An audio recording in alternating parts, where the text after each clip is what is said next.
Hi అండి. ఈ మధ్యలో ఇంటి టెంపరేచర్ బాగా పెరిగిపోయింది గదా! ఈ వేడికి మనం ఆఫ్టర్‌నూన్ టైంలో బయటికి వెళ్లి వచ్చిన వెంటనే బాడీ డీహైడ్రేట్ అయ్యి బాగా నీరసంగా ఉండిపోతుంది. అప్పుడు గనక ఇలా నేను చెప్పినట్టుగా బటర్ మిల్క్‌ని ప్రిపేర్ చేశారంటే, ఆ నీరసాన్ని తగ్గించి బాడీ డీహైడ్రేట్ కాకుండా ఉంటుంది. ఈ బటర్ మిల్క్‌ని కేవలం 5 నిమిషాల్లో ప్రిపేర్ చేసేసుకోవచ్చు. ముందుగా దీనికోసం హాఫ్ టీ స్పూన్ జీలకర్రని వేంపి తీసుకోవాలి. చిన్న అల్లం ముక్క, ఒక పచ్చిమిర్చిని హాఫ్ వరకు కట్ చేసుకొని వేయించుకోండి కారం కోసం.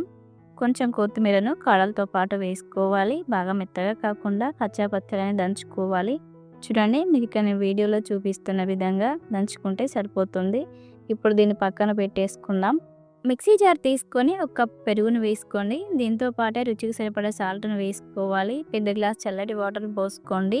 మనం పెరుగు వేసుకున్నాం కదా! అదే కప్పులో కొద్దిగా వాటర్‌ని కూడా వేసుకోండి. మనం ముందుగానే కచ్చాపచ్చా దంచి పెట్టుకున్న పేస్ట్‌ని కూడా వేసేసుకొని మిక్సీ పట్టుకోవాలి. బటర్ మిల్క్ ఎప్పుడు కూడా చిక్కగా ఉండకూడదు. పలచగానే ఉండాలి. అప్పుడే ఈజీగా డైజెషన్ అయ్యి బాడీ డీహైడ్రేట్ కాకుండా ఉంచుతుంది. మిక్సీ పట్టుకున్న తర్వాత సర్వింగ్ గ్లాస్‌లోకి తీసేసుకొని తాగేసేయడమే. ఇంతే అండి. చలని బటర్ మిల్క్ రెడీ అయింది. దీన్ని కేవలం 5 నిమిషాల్లో ప్రిపేర్ చేసుకోవచ్చు. సమ్మర్‌లో ది బెస్ట్ డ్రింక్ ఏదంటే బటర్ మిల్కేనండి.